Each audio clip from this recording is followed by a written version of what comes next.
All right, we're about to jump into a future that might be closer than you think. A future where every single person has an AGI right on their wrist.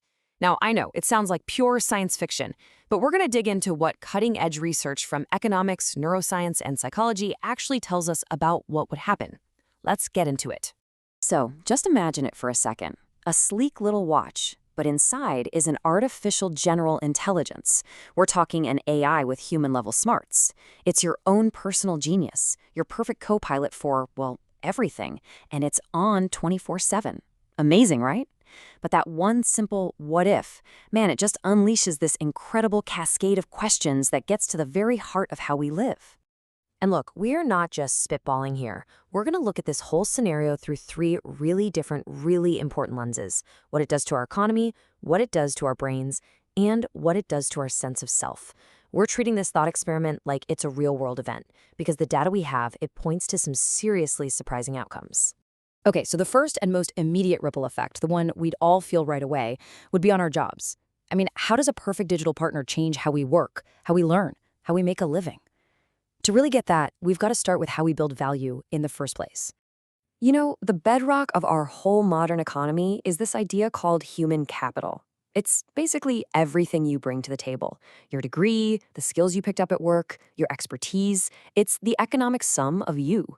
And forever, the path to building it has been pretty straightforward. This diagram here, it probably looks pretty familiar to most of us, right? You start out, maybe after high school, you choose what to study, you hit the job market, and eventually you become an expert in your field. Every single step is an investment, another block you add to your stack of human capital. But what happens when an AGI can just hand you a massive chunk of that capital instantly? And this is where it gets absolutely fascinating. Research points to this huge shift coming. An AGI could easily boost or even flat out replace a ton of our cognitive skills. But the one thing it can't just replicate, social skills, teamwork, communication, empathy, those things suddenly become way, way more valuable. The big takeaway here is this. In a world powered by AGI, your ability to work with other people might be worth more than your ability to code. So, okay, how does an entire economy handle a change that big? Well, believe it or not, a study on Danish labor markets gives us a massive clue. It found that systems with more flexibility, where it's easier for people to switch careers, they do way better when a big shock hits the system. Now, just think of this AGI watch as the biggest economic super shock in all of human history. What this data is telling us is that in that future, being adaptable isn't just a nice trait, it's going to be the key to survival. All right, let's pull back from the world of the economy and go inward, deep inside our own biology. If we're constantly offloading our thinking to an AGI, what is actually happening to that 3-pound universe sitting inside our skull? What's the biological price we pay for having a perfect partner? The absolute key concept here is plasticity. See, your brain isn't some static computer chip. It's this dynamic, living network that's constantly rewiring itself based on what you do and experience.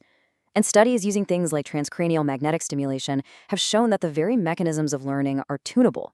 We can literally turn the dial up or down on our brain's capacity to learn new things. But here's the kicker. Tuning that dial costs energy, a lot of energy. And that brings us to this really cutting-edge idea called metaboloplasticity.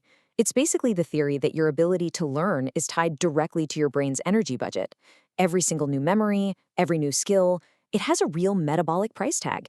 Your brain pays for it at a cellular level with pure energy. This graph might look a little complicated, but it's showing us that energy cost in action.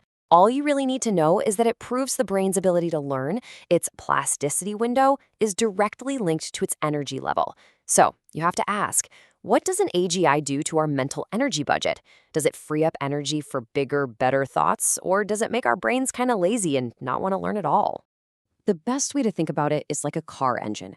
Too little fuel, the car won't start. That's low energy or hypometabolism. Too much fuel, and you flood the engine. That's hypermetabolism. For our brain, that sweet spot for learning is a really narrow band of optimal energy.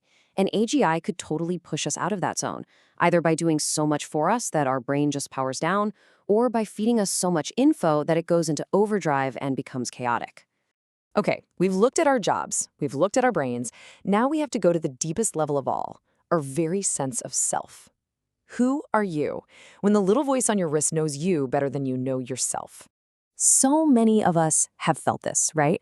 that nagging voice of imposter syndrome, that feeling that you're a fake and you're just about to be found out. Now, imagine your AGI partner is constantly, consistently offering better, faster, more brilliant solutions than you ever could. How could that not crank that feeling up to an 11? This quote from a research participant, it just hits you right in the gut. That's the voice of self-doubt that makes us go silent. And when an AGI is always right, how many of us would just decide, you know what, I'm just not going to say anything? We might just retreat and let the AGI take over, and in the process, lose a really important part of ourselves. And it could get even weirder than that. Psychology actually has terms for when our sense of self starts to get fuzzy. If an AGI is constantly shaping what you see and the choices you make, it's not a huge leap to think it could lead to this profound feeling of alienation from your own life, like your thoughts and your actions aren't even entirely your own anymore. So, as you can see, this isn't some simple story with a good guy and a bad guy. This is a story about massive, fundamental trade-offs. This AGI on our wrist, it forces us to make some really tough choices about what we actually value as human beings. So which one do we choose? Do we go for the absolutely unbelievable gains in productivity, even if it might mean chipping away at our sense of accomplishment, at our core identity? And what about our own minds? Do we treat this AGI like a biological coprocessor, something that frees up our brain's energy for higher, more creative thoughts? Or does it end up becoming a kind of energy parasite, lulling our brains into a state where real, deep learning just stops happening? And all of that, it leaves us with the ultimate question. It's the one that runs through the economics, the neuroscience, and the psychology of it all. If this little device on your wrist can predict your needs, guide your actions, and shape your very thoughts, who is really in charge? And what would that really mean for being human?